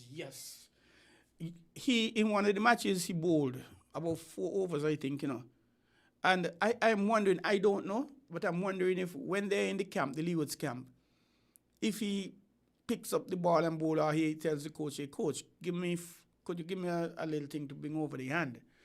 And sometimes you need that, because as an unknown bowler, when the batsmen are settling down, coming on to tea time, lunchtime, even the end of the day, you bring in that unknown bowler who they don't know anything about to buy a wicket, as people say. No. Well, I will not accept that Kyle is unknown. Well, he has been bowling for West Indies, so he must be an unknown. No. He may be known to me and you. I'm speaking in reference to the Leeward's team. How many coach? How many overs he bowled for the Leeward? In this tournament. Yeah, but to say that Leeward selectors, I'm a bowler. But what I am saying, that he was a main bowler in the West Indies youth team. Oh, okay. Forgive me. So anybody who follow cricket should understand and appreciate what he's capable of doing. Okay, I see where you're coming from, yeah. And it's unfortunate that even playing for the Leewards, even for Sinkits, he's not been given the ball. And Bradford and all of them, even at the international level. Bradford giving you 3, 4, 5 overs. Where he one time he did like a specialist bowler, bowling overs after overs. And he can't say throw the ball to Kyle. He must be around cricket. Understand that Kyle would have played for the West Indies youth he should have known that. And he was a special bowler. You should have known that. Very, very good bowler, But I'm saying in time, I have all confidence, with all the confidence in the world. Maximum confidence. And that's even an understatement. Okay. That Kyle will make us proud he will get again. Back. He will get back there. I'm telling you. How soon? You're a man, you don't make predictions, that's not the word I look. Prophecy. Well, I will put him in New Zealand in the test match when they don't select the team. No. So who should go ahead of him? No, man. Who should go ahead of him? And just speaking of emotions, it had nothing to do with thing, It had nothing to do with thing. So I mean, if they follow what is going on, because sometimes, even for instance, they select people who have done well in 2020, that's true. like the Brandon King and Hope and all of them. They ain't playing no 4-day cricket, but they put them in the team. But if they were thinking the man of him, down here dominating a tournament, yes, is a lower level, but you ain't see that the man. That's a question I was going to ask you. He's dominating this tournament. The camp is going on. If they had thoughts of considering him, don't you think they might have invited him to Barbados to Antigua to undergo the training? Well, I mean, you understand what you're saying, but on the other hand, they might say, well, we want you to be involved in cricket competition. So come down and play the tournament. So you're then suggesting that if he has a very good few matches, because I think, remember, when the test matches start, they're not starting too long, Remember that? They have just, how much it is? Yeah, shortly after. 320, Yeah. So therefore, he might have just 1-2 matches to prove that, hey, I'm back again. I'm back like a flash according to Calypso Monarch. So in the first 2 games, you're saying that he needs to go out and make big centuries, but something that he needs to put in his armor, Eustace, is to carry his bat to the innings. I don't know how much people telling him about that. But yes, you make 100, 120 and you're out. But that batsman is needed to bat to the end. You always hear somebody need to bat to the end. And I think Kyle need to start to focus on that, because if he bats to the end, he might get more double centuries. Yeah, we understand all of that, and that will come. You know how many innings Sanjay Paul played before he scored 100? Yeah. You know how many innings Sobers played before he scored 100? There's a guy... From 1954 to 1958, from age 17 to age 21. And when he scored 100, imagine happened to be the world record. Never score 100. And when you score 100, it happened to be the world record. There's a youngster who going on bad now in India, in the Ranji Trophy. In 5 matches, he has had 3 double centuries. 3 double centuries. Yeah. Why can't we have that performance, that kind of performance coming from Kyle or some other Leeward Island or some West Indian batter in this tournament? Why is it happening out there but not happening here? Yeah, I mean. Is it facilities? Is it it mental toughness? It has nothing to do with facilities. It has to do with the individual, the commitment. Is it the talent? Well, talent, because it is a combination. Commitment, discipline. If you have talent and you don't have any commitment, you don't have any discipline. I'm going to tell you something, Eustace. In the St. Kitts and Nevis match they had here, the 50-over friendly match, I was extremely unhappy and disappointed. Some of the St. Kitts players, I was the umpire in the match. I was there early. Some came out and were warming up. One, Kyle came out and stood up and spoke. 2, the captain of the team, Kevin Sward, he was dressed in a completely different outfit from whichever, maybe a tournament where he played in England. He stood up there and he was speaking. That didn't go down well with me, but of course I cannot say anything. I'm just the umpire, and they are the professionals. What I am thinking is, Kyle should have been running around the field telling the youngsters, hey, this is what you need to do. Leading from the front. The skipper should have been leading from the front. But they stood there speaking. Other youngsters came out before them 1 year. And they didn't warm up as a team either. St. Kitts. They didn't warm up as a team. And don't tell me they went down to win. We were the leadership of the team. The coach came and went out in slappers. He went out to put down his cones in slappers. Yeah, this is all of these. And I don't mean to hit these people. This is not an opinion. These are not opinions. These are what I saw. I wasn't happy at all about it. That professional look, it starts. I have a coaching license, coach class D for St. Kitts and Nevis, and one of the things, if it's only one thing I learned from there, one, when the players come, you need to already set up, properly dressed and set up. As a coach, you can lead from the front. And that is what I said. Whether you're cleaning the drain, or you're the governor or whoever, you do it with the best. You're supposed to be. And our producer said we have a little over time, but I give you the final words. He says 5 minutes. As we wind down, you would have mentioned. And we would have discussed in reference to the Leeward Islands team selected to go into this tournament. I am not happy at all with the selection of some of the players in this team. The selectors, just continue to fail our people. To fail our people in many cases, and we just want people to be honest. To be fair, they're not going to get it right all the time, but we are not. Three question marks. We are not saying because the only perfection or place that you will get perfection is heaven. When it comes to man, right? But as close as possible to perfection. Yeah, that is true. Doing it right, calling it right, being fair, and if you have 4 or 5 selectors. Imagine you have a West Indies team with 1 selector, and the selector is a coach. I could never get over that. But last season, Jason South Mohammed. Africa tried the nonsense a few years ago, right? But there's no team in the world, no international team practice this foolishness like the West Indies. I agree. But quickly before we go, Jason Mohammed, he came up as in he's 38, I think it is, maybe going on 39 now. The last regional for the competition. A lot of runs, including a double century. Yeah. I have a view, you know, Eustace. If an old man making runs performing, pick him. If the youngsters them ain't performing, tough luck. He's in the Trinidad and Tobago team again. So if he comes on again with a double century and the most runs by far this season, would you consider him for West Indies? No. Why not? No, you have a time when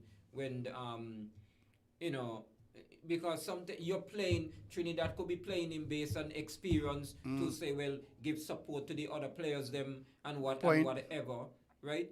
Darren Bravo was the best batsman in the one-day tournament a few years ago. Desmond Haynes said Darren Bravo in terms of the future because he's looking at the World Cup in a few years' time. Darren Bravo would have been younger at that time than Desmond Haynes. When Desmond Haynes... That's a funny one, yo. By the way, Eustace... to take the West Indies board to... and whatever to quote. Yeah, final words, though. We have to wrap. Final words.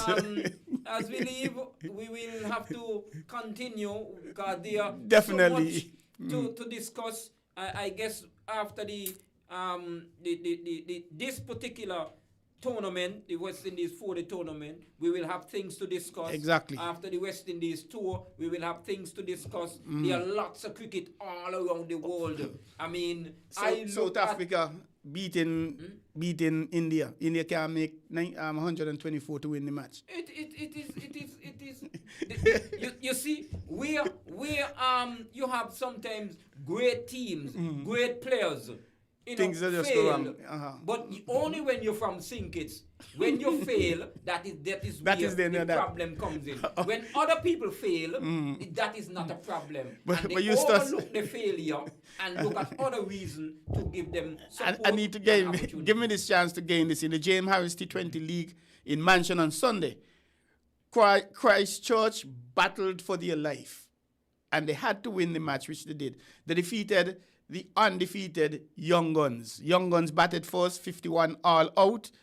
And then Christchurch in reply, 53 for 1 in 7.1 overs in a T20 match.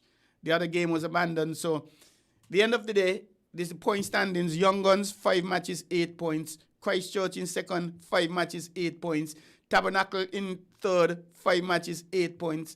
LA, fourth, 4 matches, 2 points. Backstreet, 5 matches, 2 points. HMP, 4 matches, no point. So, at the end of it, 3 teams and 8 points. The undefeated team lose 1 match. That's just now. But they still got into the finals on net run rate. And Christchurch, from what I understand, they're also into the finals on net run rate. And that match is going to be played in December. So, that's a lot of interesting things.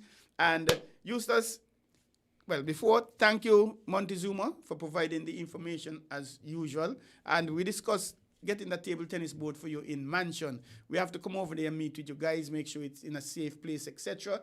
And how we're going about with the coaching. So you'll hear some more about the table tennis board in Mansion. But Eustace, it's been tremendous having you here again.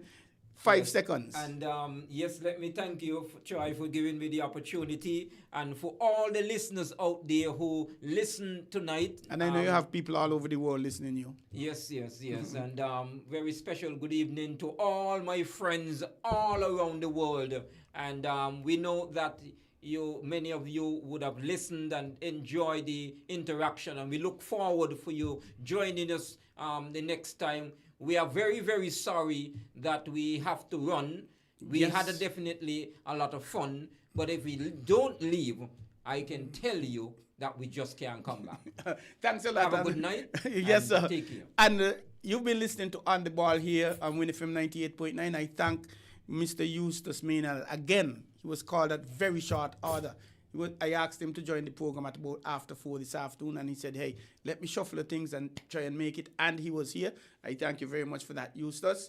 And my producer, Raspy, hey, we had so much information to touch. We might have to consider doing the program for 3 hours wide, because football, cricket, netball, locally, regionally, internationally, sailing. We had sailing in Antigua that we needed to touch. But anyway, hopefully we'll get around to that next time. If you're driving, don't drink. If you're drinking, don't drive. Because the life you save or the life you take may very well be your own and or your loved one or loved ones. Please be patient when you're driving, otherwise you may become a patient. You have to drive to be alive. And as I slip away, again, join us again next week, Tuesday, God's Spear, with FM 98.9 from 7 to 9 p.m., where you'll get more local, regional, international sports. And always be positive in your thoughts, in your words, and in your actions. Have a good night.